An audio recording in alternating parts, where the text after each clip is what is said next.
Tarascon a été visité par les Phéniciens, les Grecs et les Romains pour surveiller le trafic qui se passait sur le Rhône, à proximité du château. Quand le château se reflète dans les douves, l'on sait que vers l'an 1040 commencèrent des constructions en dur, puisque précédemment tout était construit en bois. C'est vers 1440 que le château acquit l'aspect actuel et le roi René aussi, même roi de Naples. Après avoir payé notre entrée, eh bien nous allons commencer la visite.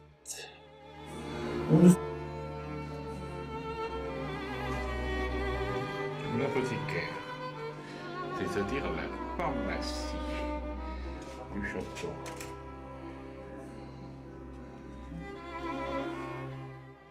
À côté des pots en terre cuite, l'herboristerie.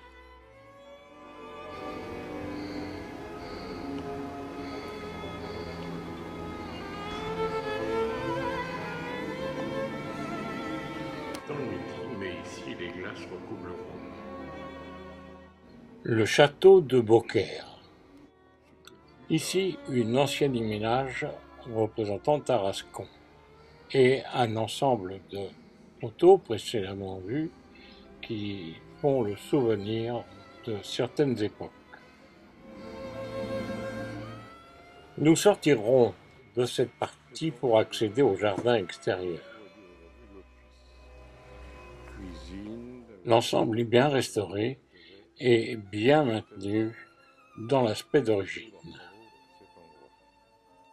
Ces tours de garde sont bien impressionnantes. Remontons un peu dans le passé pour voir ces constructions qui ne furent faites qu'à la main qu'avec les moyens d'époque.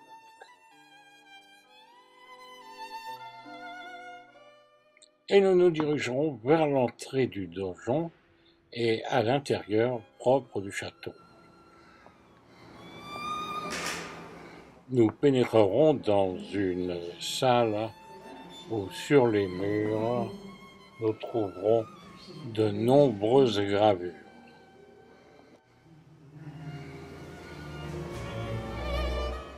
Par qui furent-elles réalisées? Je crois qu'on ne le saura jamais, ça restera un secret. Car à une certaine époque, ce château devint une prison jusqu'au XXe siècle.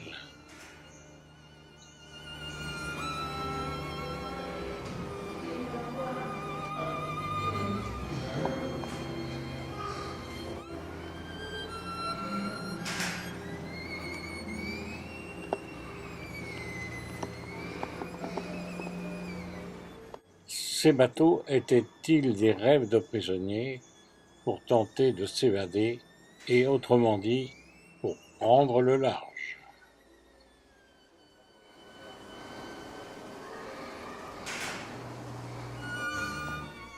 Difficile d'éclairage parce que les fenêtres inondant la pièce de lumière est vraiment restreinte.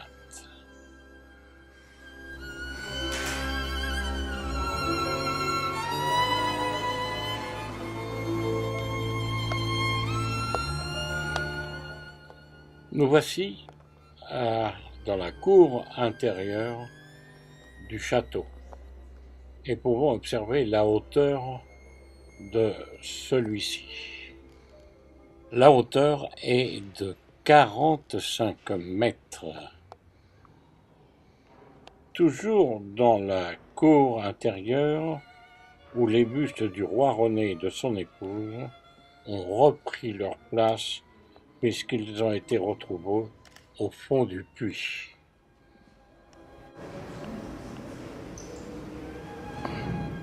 La construction est du néo-gothique. Et nous monterons vers le plafond. La chapelle royale. Nombreux visiteurs ou prisonniers ont laissé des traces sur la pierre.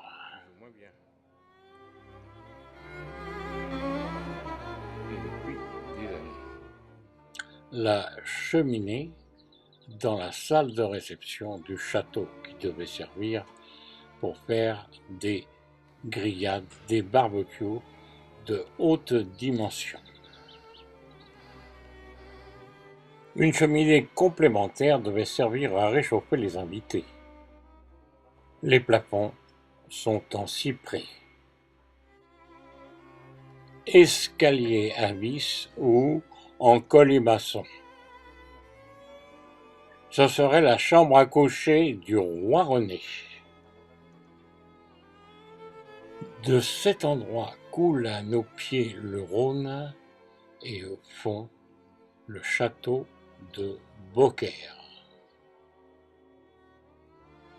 Vue du balcon de la chapelle.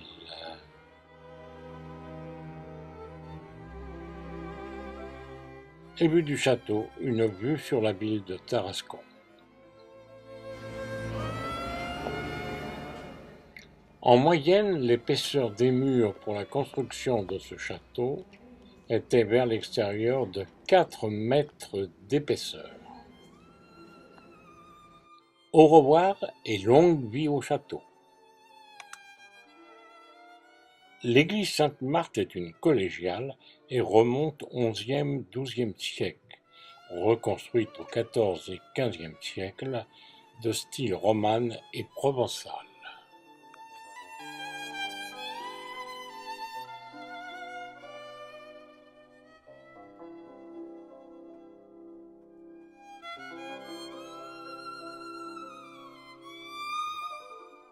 Le portail, lui, est du XIIe siècle.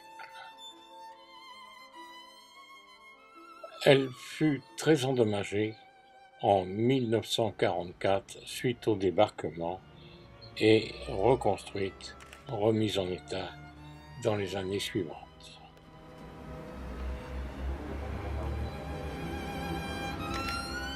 L'orgue Boisselin-Moitessier. Classé monument historique en 1844. Son buffet est le plus beau de toute la Provence. Et c'est sous ses voûtes que cette musique résonne. Quel enchantement! Tout autour, à l'intérieur de l'édifice, différentes chapelles afin de se recueillir. Il semblerait que c'est la partie la plus ancienne que nous allons apercevoir maintenant. Cette plaque est commémorative du passage de Clovis en cette église. La crypte contient un autre autel pré-roman et le mausolée de Sainte-Marthe.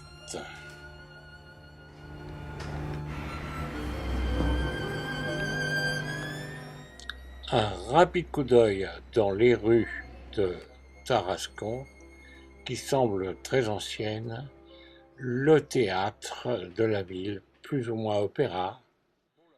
Vraiment, la France est vraiment très, très belle. À quelques kilomètres de Tarascon, ne pas oublier la visite d'un super monastère. Saint-Michel de Frigolet, une abbaye.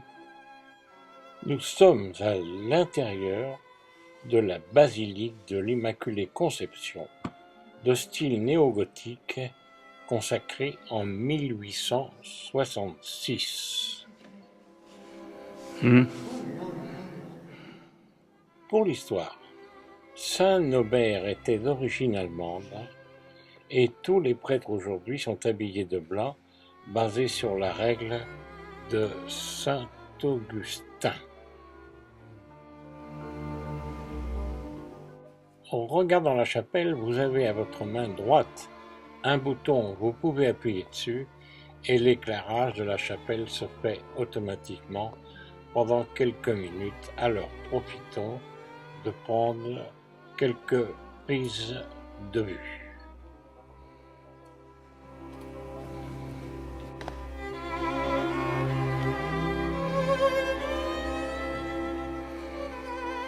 L'on peut se recueillir au milieu de ces peintures et vitraux qui font cet ornement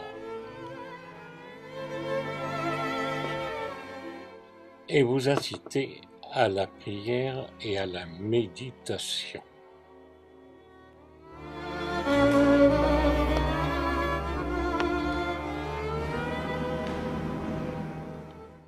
Sont organisés autour, dans ce monastère, des réunions culturelles faites par les pères blancs de l'endroit. Ce bâtiment est l'église Saint-Michel qui date du XIIe siècle, mais évidemment restaurée. La chapelle à l'intérieur de ce bâtiment.